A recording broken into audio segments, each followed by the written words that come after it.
Avis vascular centre మన దేశంలోనే the best varicose vein hospital.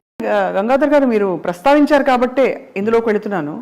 మహా గాయకులు కూడా గొప్ప గొప్ప చాలా అద్భుతమైన భక్తి సంగీతం స్తోత్రాలు పాడిన వారు కూడా వృత్తి ధర్మంలో ఇది పాడను ఇది పాడతానని నిర్ణయించుకోకూడదు అని పెద్దలు చెప్పినట్టుగా వారు కూడా ఈ సంఘర్షణకి లోనయ్యి ఇంకా తప్పనిసరి పరిస్థితుల్లో వారు పాడిన సందర్భాలు ఉంటాయి. మరి ఏ విధంగా అలా అనద్దు తప్పనిసరి పరిస్థితి కాదు. ఇప్పుడు ఉదాహరణకి నేను ఉన్నాను, యేసుదాస్ గారు ఉన్నారు, ఎంఎస్ సుబ్బలక్ష్మి గారు ఉన్నారు, వీళ్ళని ఉదాహరణ తీసుకోండి, వాళ్ళకేం తప్పదా? అసలు వాళ్ళు ఎంఎస్ సుబ్బలక్ష్మి గారు మహాతల్లి ఏ స్థాయిలో ఉందంటే అసలు మనం ఏమిటి ఇంకా బిత్సం ఎత్తుకోవడమే మార్గమా? దేవుడే చూస్తాడు. రోడ్డు మీదకి వచ్చినా పర్వాలేదు అనుకుంటున్న టైంలో కంచి స్వామి ఆవిడ ఆ స్థితిలో ఉంది. పివిఆర్కే గారు ఒకసారి వారి దగ్గరికి వెళ్ళి ఆవిడకు ఒక ప్రాజెక్ట్ పేరుతో ఆవిడ విడిగా డబ్బు ఇచ్చినా తీసుకోదు. ఆవిడ అంతటి ఆత్మగౌరవం ఉన్న కుటుంబం వాళ్ళది. వెళ్ళి ఒక ప్రాజెక్ట్ ఇవ్వండి అంటే అన్నమయ్య కీర్తనల ప్రాజెక్ట్ ఆవిడ దగ్గర తీసుకెళ్ళి ఇది మీరు పాడాలి తల్లి అంటే అసలు సాక్షాత్తు వెంకటేశ్వర స్వామి మిమ్మల్ని నా దగ్గరికి పంపించినంత అనుభూతి చెందుతున్నాను, చాలా కృతజ్ఞతలు స్వామి అని. సో దీనికి వెంటనే ఆయన ఒక 5 నిమిషాలు మాట్లాడిన తర్వాత ఇగో ఈ చెక్ తీసుకోండి, ఇది అడ్వాన్సు, ఈ ప్రాజెక్ట్ పూర్తవగానే మిగతాది ఏదో ఇస్తాం. అసలు ముందు దీనికి ఆవిడతో పాడించాలని కాదు, ఆవిడ కుటుంబాన్ని ఆర్థికంగా నిలబెట్టడం కోసం ఇంతమంది మహానుభావులు చేసిన ప్రయత్నం. ఎందుకని దాదాపు రోడ్డు మీదకి వచ్చేసిన స్థితి అనమాట. అన్నం ఎలా, ఈ పూట ఎలా, అలాంటి స్థితి. ఆవిడ చాలా గొప్ప ఆధ్యాత్మికవేత్త. భక్తి అంటే ఆవిడే. అలాంటి స్థితిలో ప్రాజెక్ట్ వస్తే ఆవిడ ఏమన్నారు తెలుసా? డబ్బు ఇస్తున్నారు ఏమిటి, దేవుడి దగ్గర డబ్బు తీసుకుని పాడతానా? నో మిగతా ఏర్పాట్లు మీరు చేసుకోండి, నేను వచ్చి పాడి వెళ్తాను స్వామివారికి, అదే నా సమర్పణ అందంటే. ఆ స్థితిలో కూడా వాళ్ళని ఉదాహరణగా తీసుకోండి అంటున్నా. యేసుదాస్ గారు ఎప్పుడు ఆయన జీవితంలో ఎప్పుడు పాడలేదు. పాడాడు అంటే అది నీ మానసిక క్షుద్రం, హృదయ దౌర్బల్యం అంటాం. దానికేమి ఇఫ్లు బట్టలు ఏమి ఉండవు. ఇది నేను పాడానండి, సారీ, ఎవడు ఏమి చేయడు, నీకు ఆ పాటల వరకే ఉంటాయి. ఇప్పుడు నేను ఎప్పుడు అలా పాడలేదు. మరి అంటే పాడడం వచ్చిన మీరు నేను ఏదైనా పాడగలం కదా, గొంతున్నప్పుడు ఏదైనా పాడగలం కదా. ఇది వద్దు అనుకోవడమే సంస్కారం అంటున్నా నేను. వాళ్ళు తప్పనిసరి వాళ్ళకి లేదని వీళ్ళకి ఉందని నేను అది విమర్శల జోలికి నేను వెళ్ళలేదు. మీ ప్రిన్సిపల్ అది అంతే, దట్స్ ఆల్. నేను రికార్డింగ్కి వెళ్తే అందులో నీ లుక్స్ మారుస్తా, నీ సెక్స్ మారుస్తా అనేదో లిరిక్ ఏదో ఉంది. ఉంటే అది నేను థియేటర్కి వెళ్ళాను, లిరిక్ చూస్తే ఆ లైన్ కనపడింది. నేను ఇది పాడలేనండి, క్షమించండి అన్న. శాస్త్రి గారు, అదేం దోషం కాదు, మనకి అప్లికేషన్లో సెక్స్ అనే ఉంటుంది కదా, అక్కడ మేలో ఫిమేలో రాస్తున్నాం కదా, ఇక్కడ కూడా అంతే, అదే ఉద్దేశంతో తప్ప ద్వంద్వార్థంతో రాయలేదు. దీని సందర్భం ఏంటంటే హీరో ఆడదాని వేషం వేసుకుని తిరుగుతున్నాడు. ఆ విషయం గమనించిన హీరో ఫ్రెండ్స్, ఒరే నువ్వేనని మాకు అర్థమైపోయింది లేరా, నిన్ను మారుస్తాం అని చెప్పే సందర్భంలో ఇదన్నారు. అసలు నా నోట్లోంచి ఆ పదం అంతా. ఆ పాట పాడడం వల్ల ఆ రోజు నాకు 45,000 వస్తాయి. మరి అదేంటది, ఎందుకని? స్వామి క్షమించాలి, నేను వితండవాదం మీతో పెట్టుకోను, మీరే జర్నలిస్ట్, చాలా సీనియర్. ఇక్కడ ఇప్పుడు మీ ఈ డాక్యుమెంటరీ ఇప్పుడు చూసినప్పుడు అసలు కళ్ళు చెమర్చి ఆనందంతో పాటు అయ్యో ఇంత పెద్ద యజ్ఞంలో నేను భాగం కాలేననే ఒక బాధ కూడా కలిగింది, ఆవేదన కలిగింది. అంత అద్భుతంగా ఉంది. మీరు చాలా గొప్ప యజ్ఞం చేశారు. అయితే ఇందులో ఎస్ జానకమ్మ గారి ఆశీస్సులు మీరు తీసుకున్నారు. ఈ పాట, ఇలాంటి పాటలు వారు చాలా పాడారు. మరి మీకు వ్యక్తిగతంగా సంఘర్షణ కలగదా స్వామి? ఎందుకంటే ఎస్పి బాలసుబ్రహ్మణ్యం గారు మహానుభావులు, ఏ శైవ క్షేత్రానికి వెళ్ళినా, ఏ పుణ్యక్షేత్రానికి వెళ్ళినా కూడా వారి పాట లేనిదే అసలు ఏది అక్కడ మారుమోగదు. అటువంటి మహానుభావులు ఎన్నో సందర్భాన్ని బట్టి, అది భక్తి కోసం కూడా కాదు, పాడారు ఇలాంటి పాటలు. మరి వాడిని ఎందుకంటే అన్నమయ్య అంటారు స్వామి, వేవేలు విధులందు వెరపేది మరపేది దైవము నమ్మినట్టి ధన్యునికిని శ్రీ వెంకటేశ్వరుండు చిత్తములోనున్నవాడు ఈవలేది ఆవలేది ఇతని దాసునికి తెలిసితే మోక్షము తెలియకున్న బంధము. మనస్ఫూర్తిగా శుభాకాంక్ష. ఇంతకంటే ఆ గొంతుకి ఇంతకంటే నేను గొప్ప గిఫ్ట్ ఇంకోటి ఉంటుందని నేను భావించాను స్వామి. నేను ఇది నిజంగా ధర్మంలో కోర్గా ఉండేది మోక్ష స్థితి. ఆ మోక్షం అంటే ఏమిటో నిజంగా తెలుసుకునే క్రమంలో అడిగిన ప్రశ్న తప్ప ఏ విధమైన పిడివాదంతో అహంకారంతో కాదు. తమరి అమూల్యమైన, ఎందుకంటే మీరు ఇంత యజ్ఞం మీ జీవితాన్ని త్యాగం చేసి, ఫిల్మ్ జర్నలిస్ట్ అంటే అసలు అందరికీ తెలుసు ఎంత పాపులర్ ప్రొఫెషన్ అది. మీరు తలుచుకుంటే వాళ్ళ ఒక ఫిల్మ్ ప్రొడ్యూసర్ అయిపోయి ఇంకా ఏంటేంటో చేసేసి ఉండొచ్చు.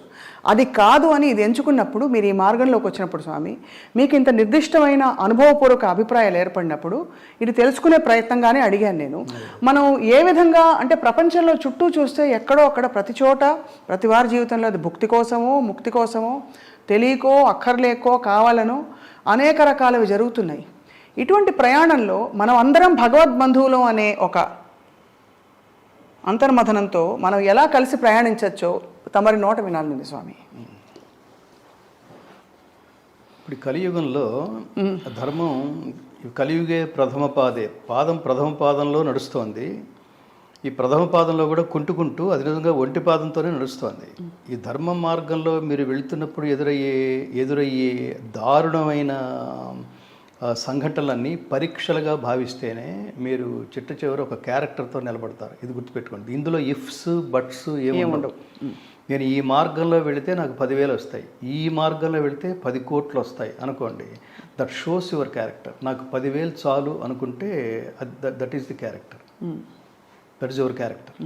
ఆ మార్గంలో ఉన్నప్పుడు నేను ఘంటసాల గారికి వీరాభిమాన్ని కదా. ఇది ఆ అభిమాని అయ్యుండి నేను వేదికల మీద ఆయన పాటలు అన్నీ పాడుతూ లేలే నారాజు నేను ఎప్పుడు పాడేవాడు కాదు. అది ఏమిటి అంటే అది తల్లిదండ్రులు పంచిన సంస్కారం. అది సినిమాలో సందర్భం కోసం ఆయన పాడి ఉండొచ్చు. ఈ సందర్భాన్ని మళ్ళీ స్టేజీ మీద నేను మళ్ళీ దాన్ని పాపులర్ చేయాల్సిన అవసరం లేదు అనుకుంటూ ఉండేవాడిని. అదేంటంటే అది జీవలక్షణం. దీని సంస్కారం అంటారు. దీని సంస్కారం అంటారు. నేను మిమ్మల్ని అంటే సంబడీస్ని చూసి నేను కూడా ఇలాంటివి పాడితే పాపులర్ అవుతాను, దీన్ని దాని ధర్మం అనరు. ధర్మం తప్పావు అంతే, అది అక్కర్లేదు అనుకున్నావు అంతే. దీని మీద మనం అసలు దీర్ఘమైన చర్చ వద్దు. కానీ అది అది అది అది ఆ వ్యక్తిగతమైన అభిప్రాయంతో వ్యక్తిగతమైన మార్గంలోకి వెళ్తూ సింగర్స్ అంటే అన్నీ పాడాలి కదా అంటే ఇంకా అసలు దాని మీద మనం గంటల తరబడి చర్చ చేయొచ్చు. నేను అందుకని మీకు ఉదాహరణ చెప్పింది. ఎంఎస్ సుబ్బలక్ష్మి అలా అనుకోలేదు. నాకు ఆవిడ ఆదర్శం.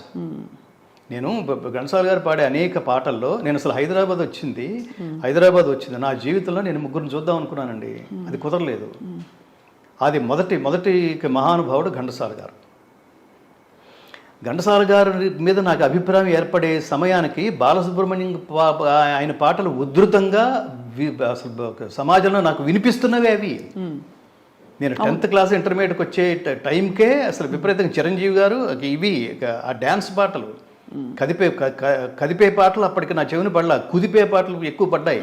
కానీ ఆ మాయలో వెళ్ళొచ్చు కదా, మనం ఏది వింటున్నామో దాని ప్రభావం ఉండాలి కదా. అలా లేదు అంటే ఇక్కడే కర్మ సిద్ధాంతం అంటున్నాను. అదేదో ప్రపంచంలో 10 మంది అటువైపుకి వెళ్ళిపోతున్నారు, ఆ డ్యాన్స్ వైపుకి. నాకు వెళ్ళాలనిపించట్లేదు. ఎందుకు అనిపించట్లేదంటే అది నీ జీవలక్షణం. అది అంటే నువ్వు ఎప్పుడో చేసుకున్న కర్మఫలం వల్ల నేను ఇప్పుడు ఒక ఇన్సిడెంట్ చెప్తుంటాను. ఈ పాట రాసిన ఈ కావ్యఖండిక రాసిన మహాత్ముడి దగ్గరికి నేను వెళ్ళాలి. ఈ కావ్యఖండికని అత్యద్భుతంగా అభినయించిన మహానుభావుడి ఆశీస్సులు పొందాలి. ఆ మహానుభావుడి పేరు అక్కినేని నాగేశ్వరరావు గారు. ఈ మహానుభావుడి పేరు డాక్టర్ సి నారాయణ రెడ్డి గారు. పాడిన మహానుభావుని చూడాలి. ఆయన అప్పటికే వెళ్ళిపోయాడు. నేను ఘంటసాల గారు వెళ్ళిపోయే సమయానికి నా వయసు 7 ఏళ్ళు. భక్త తుకారం సినిమా చూస్తున్నా థియేటర్లో. పూజకు వేళాయరా రంగ పూజకు వేళాయరా ఆవిడ అంగాంగ ప్రదర్శనతో అభినయిస్తోంది. తుకారం అలా చూస్తున్నాడు. కిటికీ దగ్గర ఊళ్ళో వాళ్ళందరూ చేరారు. వీడి బతుకు ఇదనమాట, వేశ్యావాటికలో ఆవిడ చేసే డ్యాన్స్ని ఎంజాయ్ చేసే క్యారెక్టర్ అన్నమాట వీడిది అని విలన్ ఇదంతా ప్లాన్ చేశాడు. ఈ సీన్ అంతా వాళ్ళు అక్కడికి వచ్చి చూస్తున్నారు. పాట అంతా పూర్తవగానే ఇతని స్పందన భిన్నంగా ఉంటుందని ఆ కిటికీ దగ్గర ఉన్న వాళ్ళందరూ పాట పూర్తవగానే ఇతను అన్నాడు, ఓ ఇంత మహాద్భుతమైన అందగత్తె కడుపున నేను బిడ్డగా ఎందుకు జన్మించలేకపోయానమ్మా అని బాధపడుతున్నాను. నువ్వు అందగత్తెవే కాదు, మహానాట్యగత్తెవి. నీ కడుపున నేను ఎందుకు బిడ్డలాగా జన్మించలేకపోయాను? నీ ఒళ్ళో పడుకుని నీ ప్రేమను చూరగొనే బిడ్డగా నాకెందుకు పరమాత్మ నాకెందుకు జన్మనివ్వలేదు అన్నాడు. అసలు ఏం సంస్కారం అది చూసి అది విని అప్పుడప్పుడే నేను ఇంటర్మీడియట్ రోజుల్లో ఆ సంగీతానికి ఆ ఘంటసాల గారి గానానికి నేను అలాంటి గొంతు మళ్ళీ వినలేదు. మనం సంగీతాన్ని విశ్లేషించేవాళ్ళం. అవును. ఒక గాత్రం అంటే అర్థం అంటే గానం అందరూ పాడగలిగే వాళ్ళందరూ పాడతారండి. గొంతు దేవుడు ఇవ్వాలి. ఏ గొంతు ఇచ్చారో ఆ గొంతుతోనే మీరు పాడగలరు. ఇక్కడ గొంతు సరిగ్గా లేకుండా పాట అద్భుతంగా పాడేవాళ్ళు ఇండస్ట్రీలో చాలామంది ఉన్నారు. అవును అవును గొంతు బాగుండదు. అంటే రావాల్సినంత ఘంటసాల గారి రోజుల్లో గాత్రాలంటే అవన్నీ దబాయించి రౌండెడ్గా ఉండేవి. ఘంటసాల గారి గొంతు దబాయించి పాడరా అనేవాళ్ళు. సుశీలమ్మ అనేవారు. సుశీల్ గారు వీళ్ళిద్దరు. మిగతావన్నీ కొంత ముక్కుతో, కొంత కొండ నాలుగుతో, కొంత అవన్నీ కూడా మాధుర్యంగా అవన్నీ తేనె, నేను అంటుంటాను అవన్నీ తేనె తాగుతున్నట్టు ఉండేవి. ఘంటసాల గారిది సుశీల్ది మాత్రమే, వాళ్ళిద్దరు గాత్రాలు మాత్రమే అమృతం తాగుతున్నట్టు ఉంటుంది. ఆ గొంతులో గమకాలు జార్చినట్టు ఉండవు, జాలువారుతున్నట్టు ఉంటాయి. ఘంటసాల గారి గాత్రంలో పవిత్రత మీరు వేరే గాత్రాలు ఉంటుందంటే నేను నమ్మలేను. ఆ ఘంటసాల గారి కంటే కూడా తర్వాత కాలంలో ఉన్న వాళ్ళు భక్తి పాటలు ఎక్కువ విపరీతంగా పాడేసిన వాళ్ళు ఉన్నారు. అందులో భక్తి నాకు ఎప్పుడూ కనపడలేదు. ఇంత భక్తి అసలు అవి వినిపిస్తాయి అంతే. అవి ఎన్ని గుళ్ళలో మోగినా కూడా ఆల్టర్నేటివ్ లేక పెట్టుకోవటమే అంతే. నేను చెప్తున్నాను కదా, సందర్భంగా మీ గొంతులో మీరు ఇప్పుడు పాడారు, ఒక్కొక్క గమకం ఎంత సంపూర్ణంగా అద్భుతంగా పలికారు. అది నా కాన్ఫిడెన్స్. అది అట్లా ఘంటసాల గారి గొంతులో మాధుర్యం తర్వాత నేను ఎక్కడ వినలేదు. ఘంటసాల గారి గొంతులో ఆర్ద్రత నేను తర్వాత ఎక్కడ వినలేదు. ఘంటసాల గారి గొంతులో పవిత్రత నేను ఎక్కడ వినలేదు. ఘంటసాల గారి గొంతులో పరమశాంతి నేను ఎక్కడ వినలేదు. ఒక గాయకుడిని పట్టుకుని ఈ స్ఫూర్తిగా తీసుకుని మనం వెళ్ళిపోయిన తర్వాత కూడా మిగిలిపోయేటంత స్ఫూర్తిని గ్రహించి ఒక ప్రాజెక్టు చేయగలగటం అన్నది నేను ఆత్మగౌరవంతో చెప్తున్నాను. ఘంటసాల గారు ఆయన కొన్ని వేల మంది శిష్యులు ఉన్నారు, కొన్ని వేల మంది ప్రభావితం అయిపోయి ఉన్నవాళ్ళు.